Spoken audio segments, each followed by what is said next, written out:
been a minute.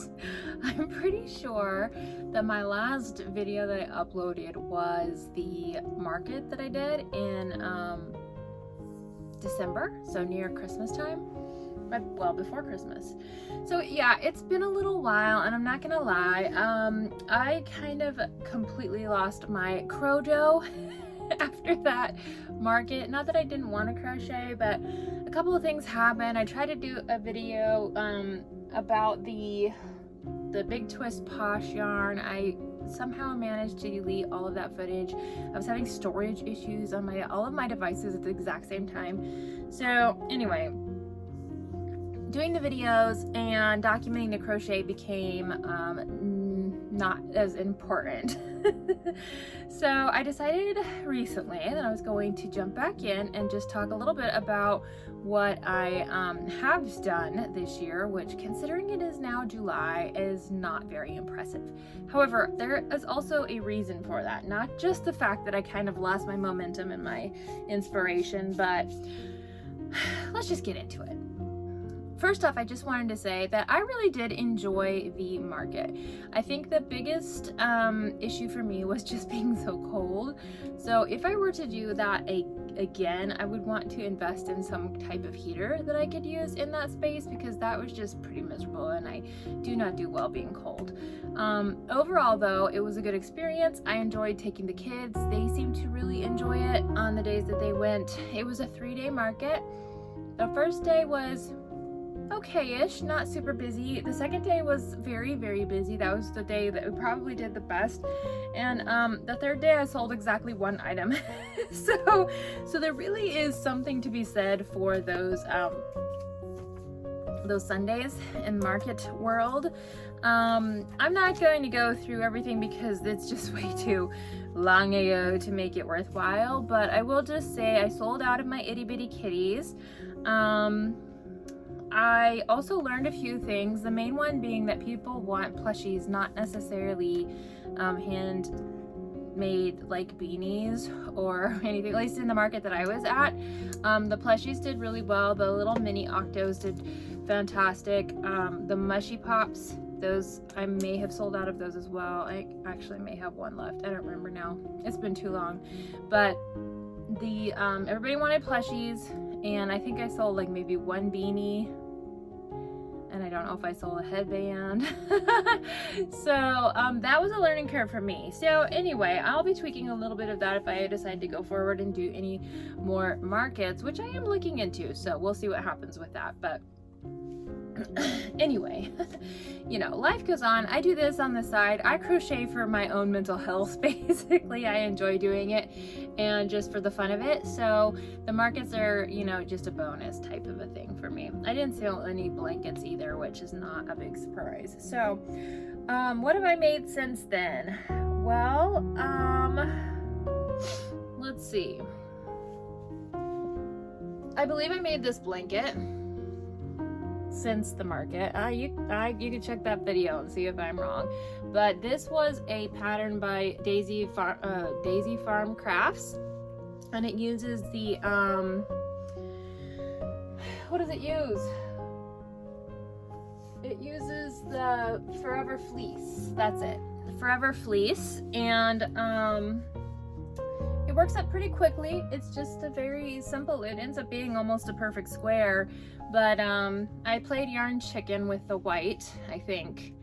I just had this, I had picked this up on sale, this sage-ish multicolor, and love it. This brand of yarn is so soft, and this would be like the warmest little baby blanket ever. Yeah, I live in Arizona, so it's not it's not super necessary to have a blanket this thick, but I just could not resist, and I love the way that this worked out. Anyway, I thought I had 2 skeins of the white, and turns out the one that I did have was it was in a different weight. So I ended up having to go shopping again, even though I thought I was using my stash for this. So I did make that blanket. Super easy pattern, very repetitive. You can like binge watch or whatever and do that. The other things that I made, because I wanted to test out the Big Twist Posh yarn, I made this Bunny Marshmallow Peep. Super cute. And I liked that one a lot. Then I made an outer worldly being. I'm not even gonna bother with the colors of yarn. If you're curious, you can ask and I'll put them in there. They're all over. My yarn wall has been disorganized again, so it is what it is. And then I also made this little thing that I'm just gonna call a little pink guy. So I made all of those, and I did not know if this would be a recognizable thing because I'm not into that world of gaming or anything like that, so I left it out to see if my kids would recognize it, and every single one of them knew what it was supposed to be. So I guess there's that. And then in March, I think it was March, I'm pretty sure, I got chosen to be a tester for a pattern that is a crochet weighted blanket. And the reason why I applied to test this pattern is because I have often wondered how it would be possible to make a weighted blanket using crochet, because it's just not really conducive to making pockets that would hold anything that would be kind of weighty. So anyway, I was very intrigued when I saw this pattern, and I got chosen to be a tester. Basically what we needed to test before the pattern was released is the test swatch. And so this is what the test swatch looked like. I did pink in the middle and green on the outside because I was going for like a little watermelon vibe. But I decided not to do that on the full blanket because it was just it was just way too much. So how is it weighted, you ask? Well, there's the little beads in there. Can you see any of them? Are they showing? Oh, kind of, yeah. There's little pony beads inside. Now the pony bead weighted blanket craze has kind of gone through the roof. Since I don't know where it started or where it originated, but this pattern came out right before I started seeing it all over the place. The ones that I'm seeing online, however, on crochet groups on Facebook or Instagram or whatever, all of the pony beads are visible, like they're all exposed, which in my mind would not be a very comfortable blanket situation. This one is a great pattern because they're all covered. It's basically like a little pillow with a bead in the middle. Basically is how it works out, which I think is super duper creative and just an amazing way to make a blanket. Now this little test swatch didn't take me that long, but then I started in on the actual blanket, and let me tell you, it's taken long. So you can see the beads here on this row that is not finished, that I've just started. All right, every single one of these rows takes 3 passes in order to create one row. So I am only just now about halfway done with this blanket. This is a child-sized blanket. It currently weighs about 3.5 pounds. So it'll be around 7 pounds when it's done, which is exactly what it was based on the test swatch weight. It's heavy already, and working with this 3 times to get one row is very time consuming. It took me, when I time myself, now it might be faster now, but when I timed myself originally, it took me an hour and a half to do one full row. And I'm not the fastest crocheter. I will 100% acknowledge that. So this has been eating up most of my crochet crafting time, and it has gotten to the point where I love this pattern. I love the idea. It's just gotten a little burdensome to try to get this finished. So I needed to take a break from doing this and just kind of stretch my little crochet creativity a bit, which is why I'm looking at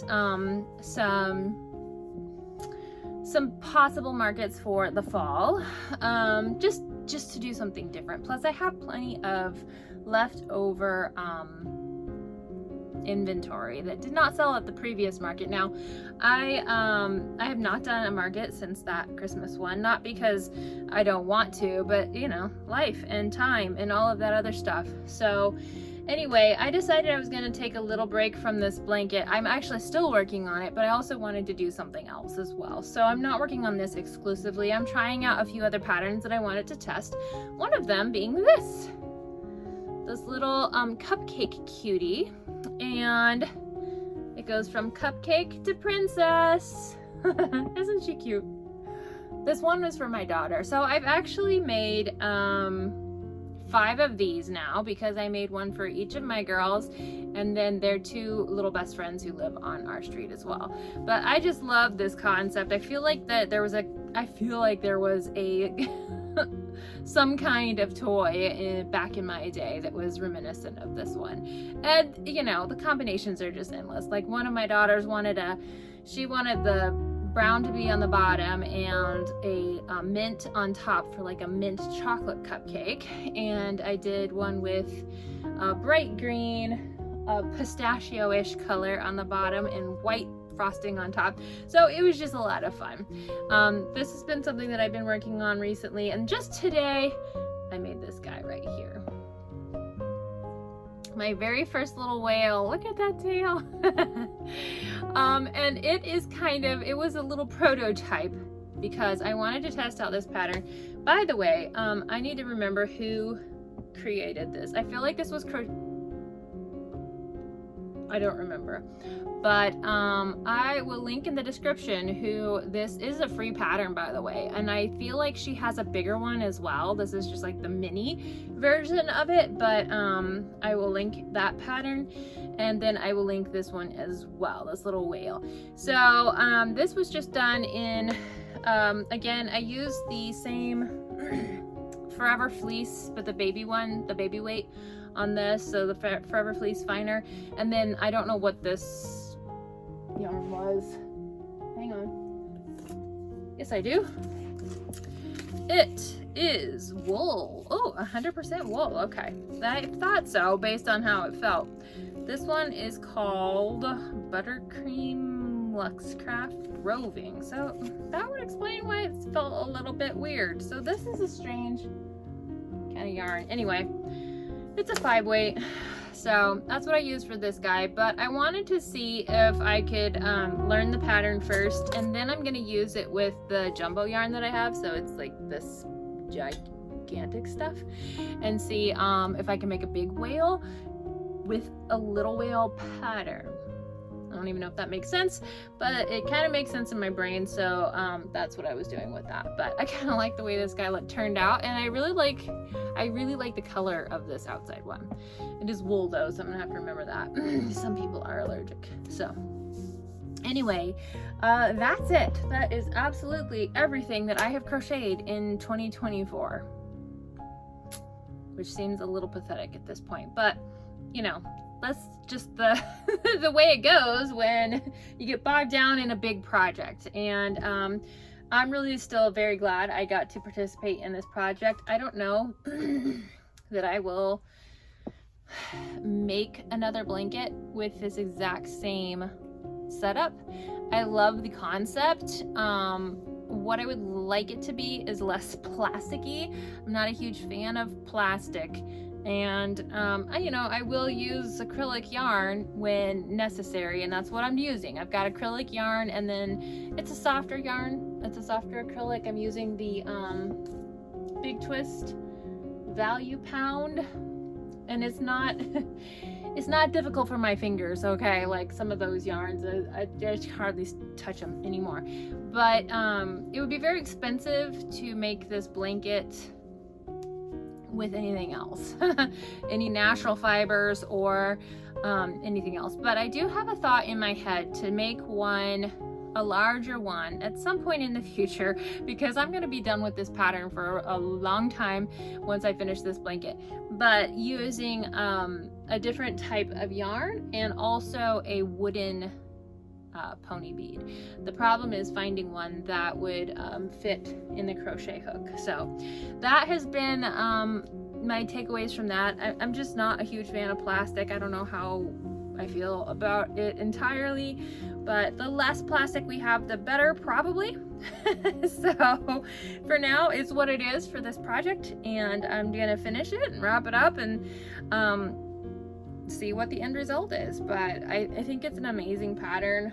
This one was done by Change Paths Crochet. Change Paths or Changing Paths Crochet. Anyway, I will link her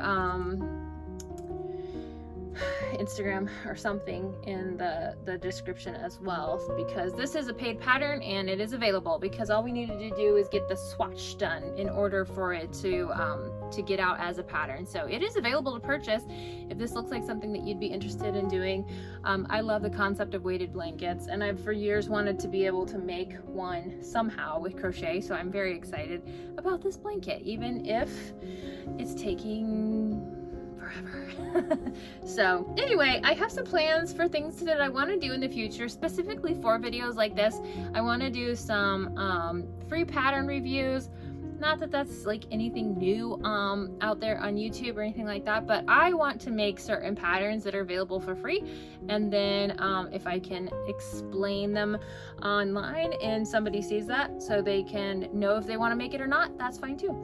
But anyway, so that mostly is just for my own entertainment. It's not like I feel like I'm reaching the masses or anything, but I just think it would be kind of fun. So, and that will maybe keep me a little bit more accountable towards, you know, actually making more stuff.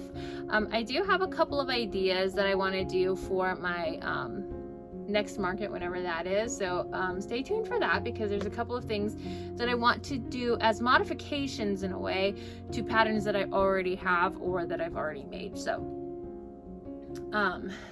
yeah, that will be an up and coming thing, hopefully.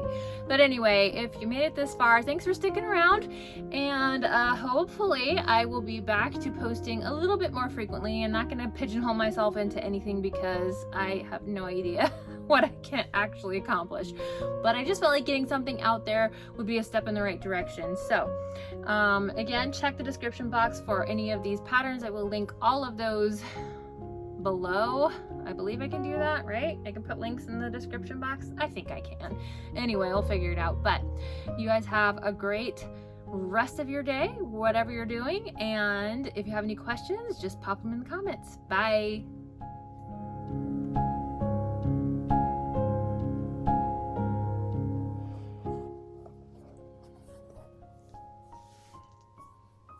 Oh, that's lovely.